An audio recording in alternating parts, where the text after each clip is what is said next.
തദ്ദേശ ഭരണ തെരഞ്ഞെടുപ്പ് പടിവാതിക്കൽ എത്തി നിൽക്കുകയാണ്. ഇനി കഷ്ടിച്ച് ഒരാഴ്ച പോലുമില്ല. കോൺഗ്രസ് രാഹുൽ മാങ്കൂട്ടം ഉൾപ്പെടെയുള്ളവരുടെ പ്രവർത്തികൾ കൊണ്ട് പൊറുതി മുട്ടിയിട്ടാണ് വോട്ടർമാരെ സമീപിക്കുന്നത്.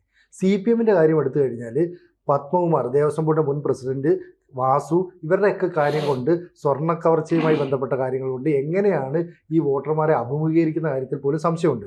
BJP-യിലും ചില ആളുകൾ നേരത്തെ ആത്മഹത്യ ചെയ്തു. RSS-മായി ബന്ധപ്പെട്ട്, BJP-യിൽ സ്ഥാനം കിട്ടാത്തതുമായി ബന്ധപ്പെട്ട് അങ്ങനെ BJP-യും ഇതുപോലെ തന്നെ പ്രതിസന്ധി നേരിടുന്നു. എങ്ങനെയായിരിക്കും ഈ തദ്ദേശ തെരഞ്ഞെടുപ്പിൽ 3 മുന്നണികളും മുന്നോട്ടേക്ക് നീങ്ങുന്നത്?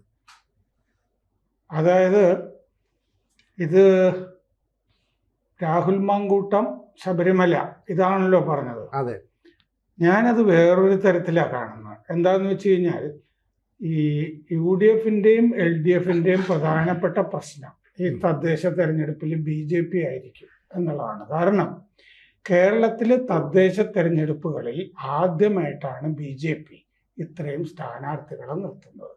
കാരണം BJP-ക്ക് മറ്റുള്ളവരെക്കാൾ, മറ്റു 2 മുന്നണികളെക്കാൾ കൂടുതൽ സ്ഥാനാർത്ഥികളുണ്ട്.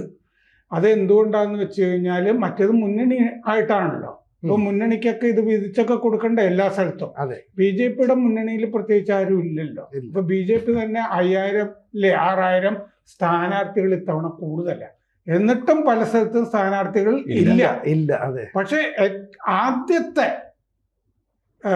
മര്യാദയ്ക്ക് BJP അഭിമുഖീകരിക്കുന്ന തദ്ദേശ ഭരണ തെരഞ്ഞെടുപ്പാണിത്. അപ്പോൾ മുമ്പ് 7% ഇവർക്ക് BJP-ക്ക് വോട്ട് കിട്ടിയിട്ടുണ്ട് എന്നുള്ളതാണ് എൻ്റെ ഓർമ്മ തദ്ദേശ തെരഞ്ഞെടുപ്പിൽ.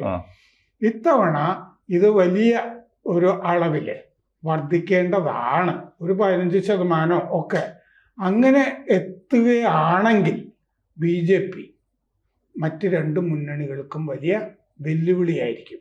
കൂടുതൽ വാർത്തകളും വിശേഷങ്ങളും നിങ്ങളിലേക്ക് എത്താൻ ABC മലയാളം സബ്സ്ക്രൈബ് ചെയ്യുക, ബെൽ ബട്ടണും അമർത്തുക.